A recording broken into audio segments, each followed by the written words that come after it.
నమస్తే దిశ ప్రేక్షకులకు నూతన సంవత్సర శుభాకాంక్షలు. అలాగే దిశ ఛానల్ సబ్స్క్రైబ్ చేయండి. మా వీడియో మీకు నచ్చినట్టయితే లైక్ చేయండి, షేర్ చేయండి. అలాగే మీ విలువైన కామెంట్ మాత్రం చెప్పే ప్రయత్నం చేయండి. ఇక తెలంగాణ రాజకీయాల విషయానికి వస్తే మాత్రం ఎట్టకేలకు రాష్ట్రంలో అసెంబ్లీ సమావేశాలు ప్రారంభమయ్యాయి. సోమవారం కూడా సమావేశాలు ప్రారంభమైన నేపథ్యంలో ఇక 2వ తారీఖు నుండి వరుసగా ఇక సమావేశాలు 5వ తారీఖు వరకు ఉండనున్నాయి. ఈ సందర్భంలో ఎప్పుడు లేని చర్చ ప్రధానంగా ఈసారి ఎందుకు వస్తుందంటే బీఆర్ఎస్ అధినేత మాజీ ముఖ్యమంత్రి అలాగే అసెంబ్లీలో ప్రధాన ప్రతిపక్ష నేత కేసీఆర్ అసెంబ్లీకి వస్తారా రారా అనే ఒక ప్రశ్న మాత్రం ఈసారి పెద్ద ఎత్తున వినిపిస్తుంది. సొంత పార్టీలో కూడా ఇంకా కూడా బీఆర్ఎస్ శ్రేణులకు కూడా ఈ ప్రశ్న మాత్రం వెంటాడుతుంది. మా అధినేత కేసీఆర్ గారు అసెంబ్లీకి వస్తారా రారా అనే ఒక ఆలోచన అయితే మాత్రం కనిపిస్తూ ఉంది. ఇటు ప్రధానంగా విశ్లేషకుల్లో రాజకీయాల్లో కూడా చర్చ వస్తుంది. ఎందుకు ఇంతగా చర్చ అంటే మాత్రం గత వారం రోజుల క్రితం మాత్రం ప్రెస్ మీట్ నిర్వహించడం, ఆ ప్రెస్ మీట్లో భాగంగా ఇకపై నేను అందుబాటులో ఉంటాను, ప్రజా సమస్యలను కూడా మాట్లాడతాను, ఇక జనంలోకి వస్తానని కూడా ఆయన ప్రకటించడం, అలాగే కాంగ్రెస్ సర్కారు తోలు తీస్తా ఇకపై అంటూ కూడా ఆయన చేసిన వ్యాఖ్యలు, తదనంతరం కూడా పార్టీ సంబంధించిన కొన్ని మీడియా వర్గాల్లో కూడా కేసీఆర్ గారు అసెంబ్లీకి వస్తారు, ప్రిపేర్ అయి రెడీగా ఉండండి, అధికార పార్టీ ప్రిపేర్ కాలేదు అంటే మాత్రం కుదరదు, ఇక లెక్కలతో సహా కాంగ్రెస్ చేసిన తప్పులను కూడా వివరిస్తారని కూడా పెద్ద ఎత్తున బీఆర్ఎస్ సోషల్ మీడియా ప్రచారం చేసింది. దీంతో ఇక ఈ అంశానికి కూడా ఇక చాలా ప్రాధాన్యత వచ్చింది. అసెంబ్లీలో కేసీఆర్ గారు వస్తారు, ఒకవేళ ఎలా ఉంటుంది, ఏమేం మాట్లాడతారు అన్న విశ్లేషణ కూడా పెద్ద ఎత్తున వినిపించాయి.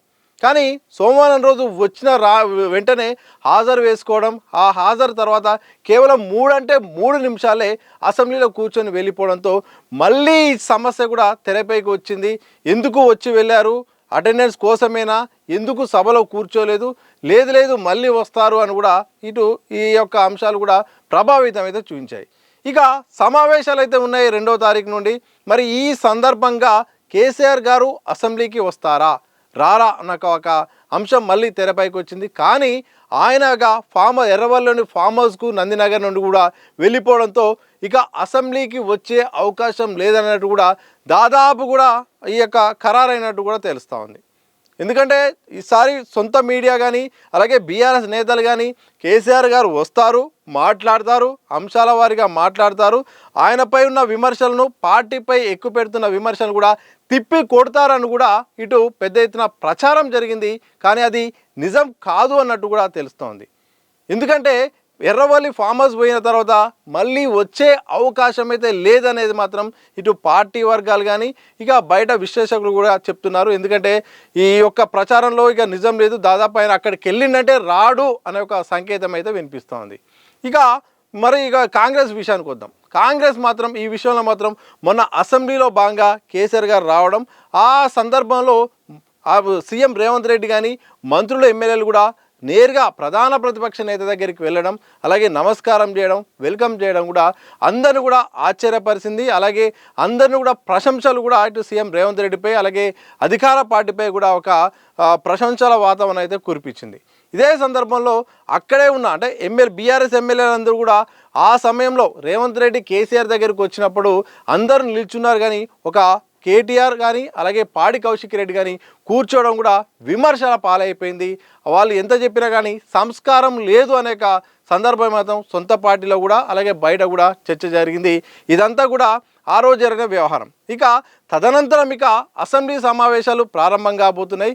ఇదే సందర్భంలో బీఆర్ఎస్ అధినేత కూడా ఒక కీలకమైన నిర్ణయం తీసుకున్నారు.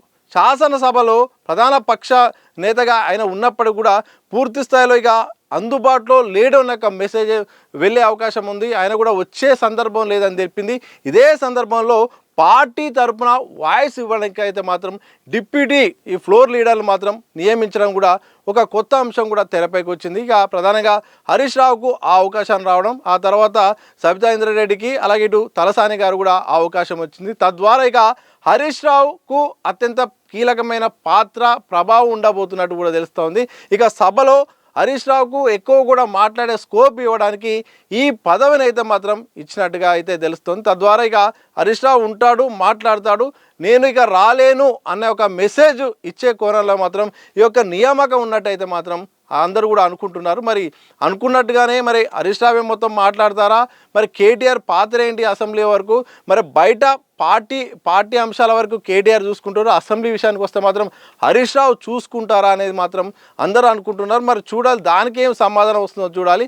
ఏదేమైనప్పుడు కూడా ఇటు కేసీఆర్ సంబంధించిన చాలామంది అయితే మాత్రం ఒక వర్గం అయితే మాత్రం అసెంబ్లీకి రావాలి, ఆయన మాట్లాడాలి, ప్రజా సమస్యలను కూడా పరిష్కరించే విధంగా ప్రభుత్వంపై ఒత్తిడి పెంచాలని కూడా ఒక వర్గం అంటుంది.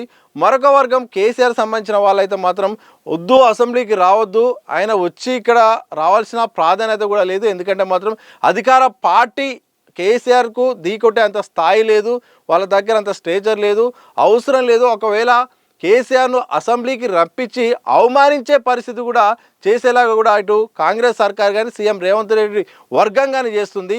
ఆ పరిస్థితి తీసుకురావద్దు, ఆయన అసెంబ్లీకి రావాల్సిన అవసరం లేదు, రావద్దంటే రావద్దంటూ కూడా కేసీఆర్కు అత్యంత కీలకంగా నమ్మే వి ప్రకాష్ లాంటి వాళ్ళు చాలామంది కూడా చెప్తున్నారు. బయట కూడా ఇప్పుడున్న పరిస్థితి కనుక చూస్తే మాత్రం కేసీఆర్ గారు ఇక అసెంబ్లీకి వచ్చే అవకాశం లేదు. ఆయన సందర్భాన్ని బట్టి ఏదైనా గవర్నర్ ప్రసంగం ఉన్నప్పుడో, లేకపోతే ఏమైనా గీతాలాపన ఉన్నప్పుడో, లేకపోతే ఇక హాజరు కోసం అటెండెన్స్ తప్పనిసరి అన్నప్పుడు ఇక హాజరు కావాల్సింది అన్నప్పుడు మాత్రం హాజరై వెళ్తారు తప్ప ఇక వచ్చే రోజుల్లో మాత్రం ఆయన ఇక అసెంబ్లీలో కూర్చొని మాట్లాడే పరిస్థితి అయితే లేదు అనేది అయితే మాత్రం చాలామంది అంటున్నారు. మరి చూడాలి కేసీఆర్ తీరు ఎట్లా ఉంటుందంటే ఎవరు ఊహించని విధంగా ఉంటుంది ఆయన ఆలోచన. ఆయనే ఒకరు చెప్తే వినరు, ఒకరు అన్ని సలహాలు తీసుకున్న తర్వాత కూడా నిర్ణయం తీసుకుంటారు. రాడు అన్న కాడికి వస్తాడు, వస్తాడు అన్న కాడికి రాడు. ఆయన నిర్ణయాలు కూడా చాలా ఆసక్తికరంగా ఉంటాయి, ఎవ్వరు ఊహించినట్టుగా ఉంటాయి. పక్కకున్న ఇటు హరీష్ రావుకి తెలియదు, పక్కనున్న కేటీఆర్ కూడా తెలియదు, అలాంటి ఆలోచన విధానం ఉంటుంది. కాబట్టి ఒక మరి విమర్శ అయితే మాత్రం పార్టీని వెంటాడుతుంది. బీఆర్ఎస్ అధినేత, మాజీ ముఖ్యమంత్రి, అందులో ఫ్లోర్లో ప్రధాన ప్రతిపక్ష నేత కావడంతో ఆయన రావాల్సిన అనివార్యత ఉన్నది.